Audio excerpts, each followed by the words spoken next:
Hello students, today we will discuss about gravitation. So you all know that चलो मैं lecture को दोनों language में बनाऊंगा, हिंदी और इंग्लिश दोनों लैंग्वेजेज में। हमें ये देखना है सबसे पहले जो ग्रेविटेशन है वो चीज़ क्या है। तो इसको समझने के लिए मान लेता हूँ मैं, मेरे पास टू मासेज हैं, एक तो ये है और एक मेरे पास दूसरा मास है।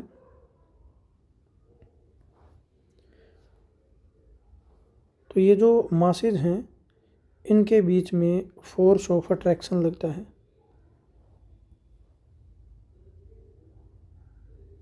This is another mass. Okay, suppose mass of first particle, mass of first body, that is m1, and the mass of second body, that is m2, and this point, let it is a and this point is b. A and b are center of mass m1 and m2, and their center of mass, these are at a distance of r. So these masses will attract each other with a force. That force is named as gravitation. Okay, तो जैसा यहाँ पे बता रखा है, gravitation definition मैंने discuss की नहीं है। तो जो ग्रेविटेशन है, gravitation is basically force of attraction and this is due to masses. कोई भी बॉडी जिसका मास है वो ग्रेविटेशनल पुल लगाएगी दूसरी बॉडी के ऊपर, ठीक है। तो अब ये फोर्स ऑफ ग्रेविटेशन है जो इसका मैग्नीट्यूड है जो that is given by Newton's law of gravitation. Okay, according to this law, the force of gravitation is directly proportional to product of masses, inversely proportional to square of distance between the masses. For example, इस वाले case में m1 and m2 masses हैं, इनके centre के बीच का distance r है। तो जो फोर्स ऑफ ग्रेविटेशन होगा that will be equal to g m1 m2 divided by r square. Okay, तो आज का जो लेक्चर है ये सारी बातें आप लोग जानते हैं। आज हम इसका थोड़ा हिस्टोरिकल बैकग्राउंड स्टडी करेंगे, फिर हम देखेंगे डिफरेंट थ्योरीज हैं वो क्या कहती हैं, ठीक है, और फिर लेक्चर का एंड कर देंगे हिस्ट्री। तो आज हम डिस्कस करेंगे इसकी हिस्ट्री, और हिस्ट्री में देखिए क्या हुआ। तो यहाँ पर लेफ्ट हैंड साइड में आप लोग देख पा रहे हैं अर्ली एस्ट्रोनॉमर्स ऑब्जर्वेशन। तो इसमें जो अर्ली टाइम था, ठीक है, तो उसमें भी लोग स्टार, प्लैनेट और जो मून्स हैं उनको ऑब्जर्व करते थे, ठीक है। तो उस टाइम पे इतने ज़्यादा इंस्ट्रूमेंट्स तो होते नहीं थे, ठीक है, और लोगों में कनेक्टिविटी भी इतनी ज़्यादा नहीं थी। तो जो थ्योरीज़ हैं, जिन्होंने भी थ्योरीज़ दी उस टाइम पे, वो थ्योरी एक पर्टिकुलर एरिया तक ही सीमित रही, ठीक है। तो सबसे पहली जो थ्योरी है जिसके मतलब हमारे पास एविडेंसेस हैं, दैट वाज गिवन बाय टोल्मी, ठीक है। तो ये पहले साइंटिस्ट हैं, ठीक है, टोल्मी। तो उन्होंने ये थ्योरी कब दी थी? आज से करीब 2000 साल पहले की बात है, 170 AD में। रोमन साइंटिस्ट थे और उन्होंने दी थी जियोसेंट्रिक थ्योरी। तो अब हम समझेंगे टोल्मी 170 AD पहले इन्होंने बताया था जियोसेंट्रिक थ्योरी के बारे में। जियोसेंट्रिक थ्योरी, तो जियोसेंट्रिक जैसे नाम से पता लग रहा है, geo word is used for earth and centric मतलब कि जो अर्थ है वो पूरे ब्रह्मांड का सेंटर है, ये आपकी अर्थ हो गई, और बाकी सारी चीज़ें इसके इर्द गिर्द घूमती हैं। कैसे घूमती हैं ये नहीं बता पाए, ठीक है। तो जितनी भी हमारे यूनिवर्स में चीज़ें हैं वो अर्थ के अराउंड घूम रही हैं, और जो हमारी अर्थ है वो क्या है, सेंटर है।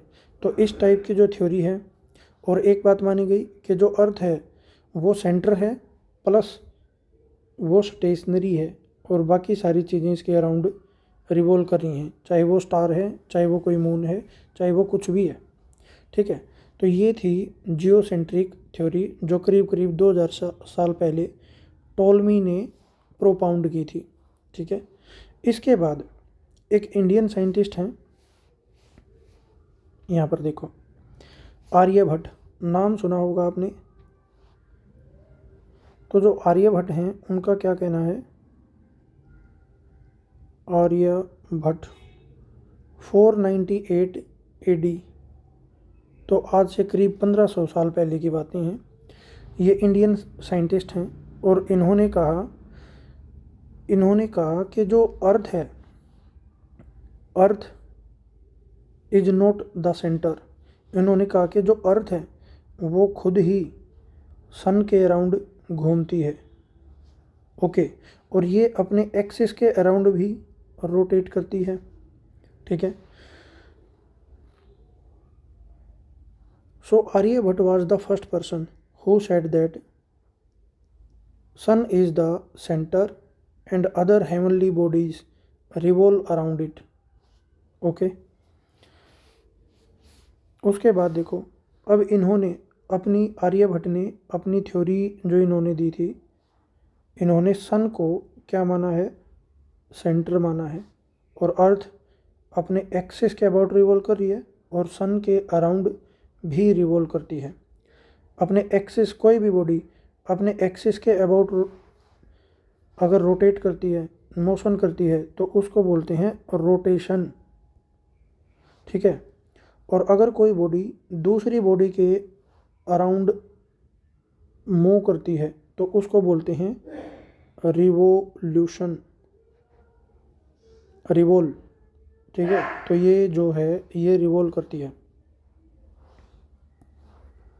ठीक है। तो इन्होंने दो बातें बताई। पहले वाले ने क्या कहा था कि जो अर्थ है वो सेंटर में है और बाकी चीज़ें इसके अराउंड घूमती हैं। इन्होंने ये नहीं बताया कि अर्थ की अपने एक्सिस के अबाउट भी कोई रोटेशन है, इन्होंने नहीं बताया, ठीक है। आर्यभट्ट ने एक नई चीज़ ऐड कर दी और इसको मॉडिफाई किया। एक तो सेंटर इन्होंने चेंज कर दिया, अर्थ सेंटर नहीं है, सेंटर कौन बन गया, सेंटर बन गया सन, ठीक है।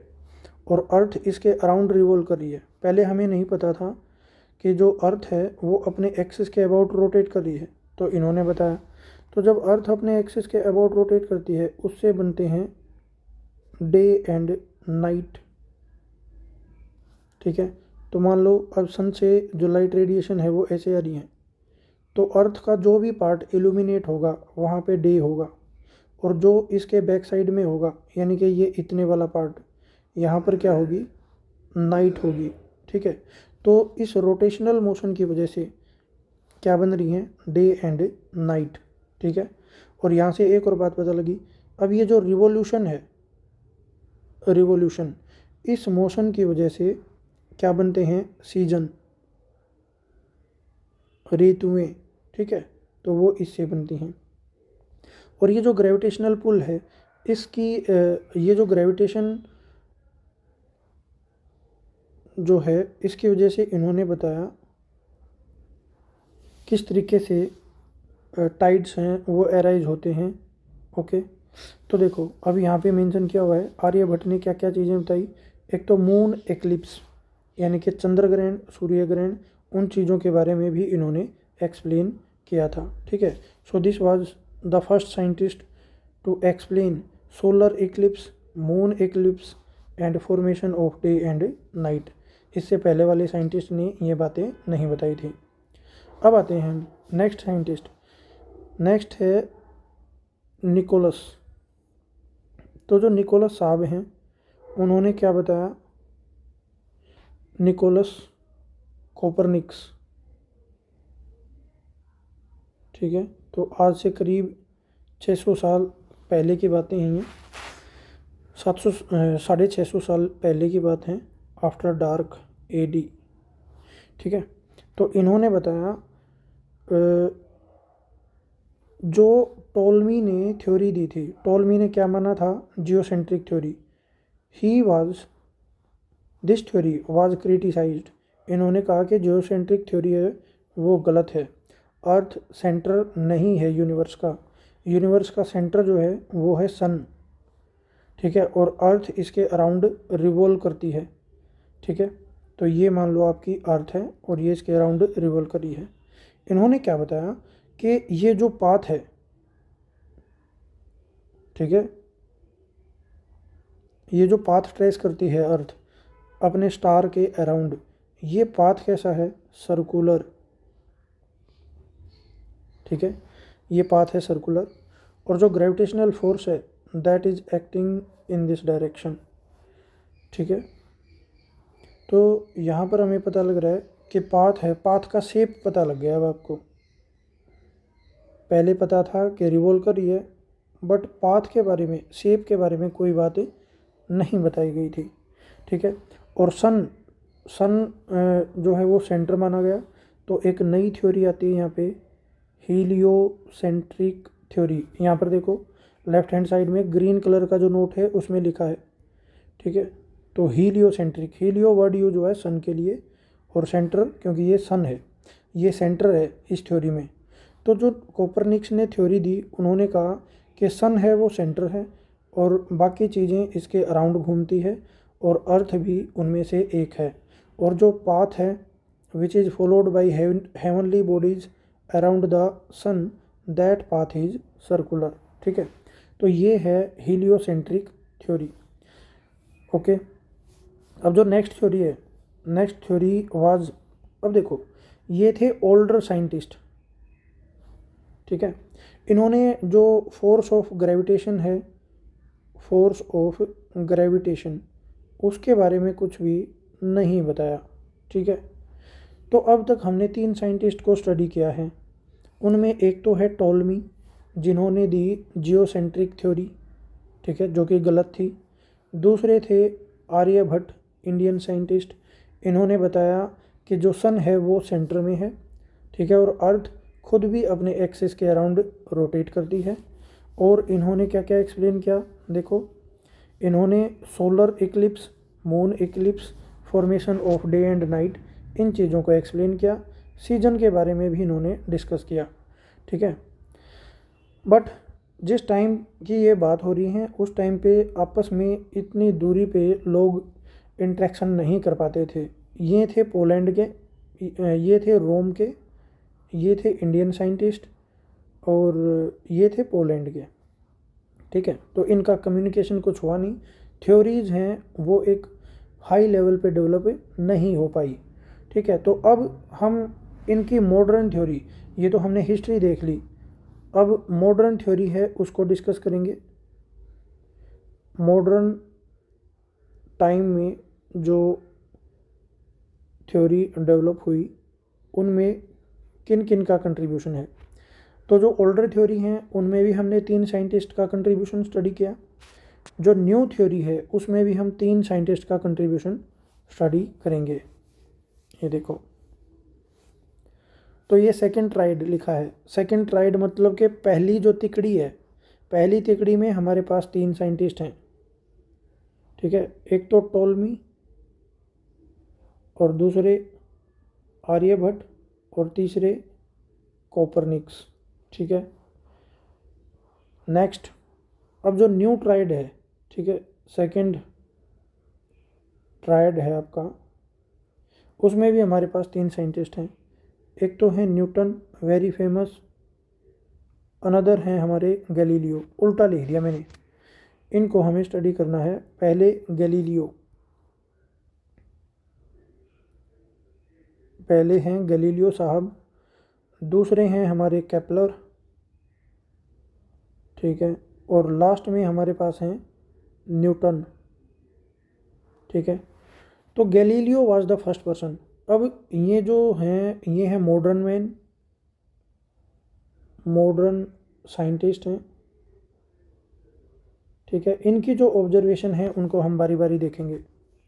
तो पहले गैलीलियो की ऑब्जर्वेशन देख लेते हैं।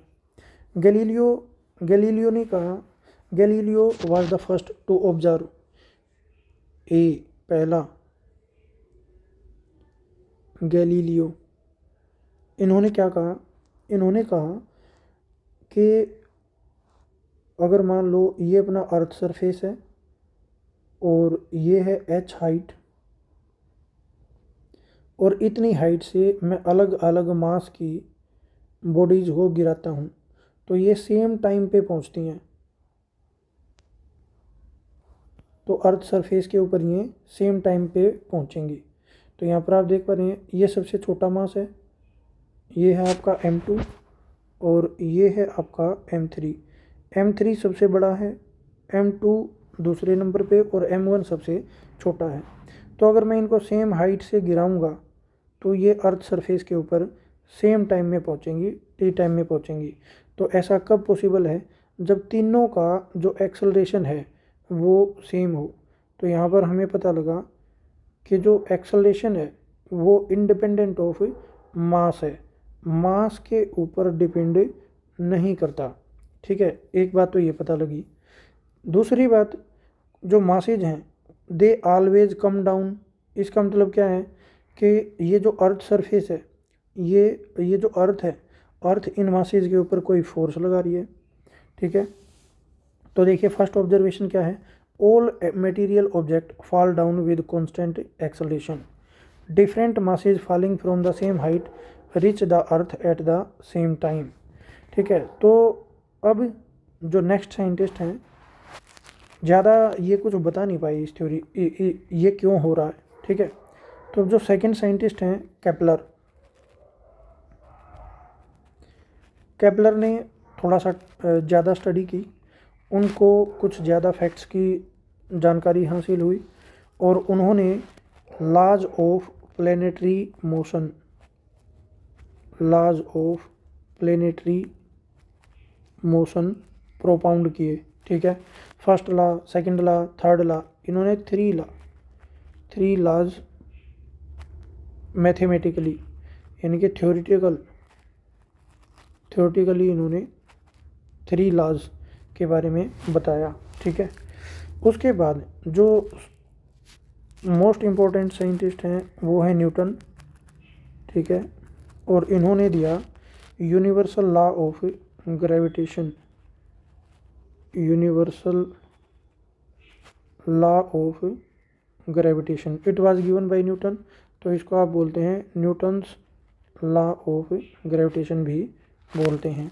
और यही वो लॉ है जो हमने लेक्चर के स्टार्टिंग में स्टडी किया था, यानी कि ये वाला Newton's law of gravitation, okay. तो अब देखो, अब जितने भी फोर्थ कमिंग लेक्चर होंगे उनमें हम इन चीज़ों को डिटेल्स में स्टडी करेंगे। तो डिटेल में हम किन को स्टडी करेंगे, देखिए गैलीलियो हमने डिस्कस किया, यहाँ पे ज़्यादा कुछ हमारे पास बताने के लिए है नहीं, ठीक है। तो हम स्टार्टिंग करेंगे केपलर से,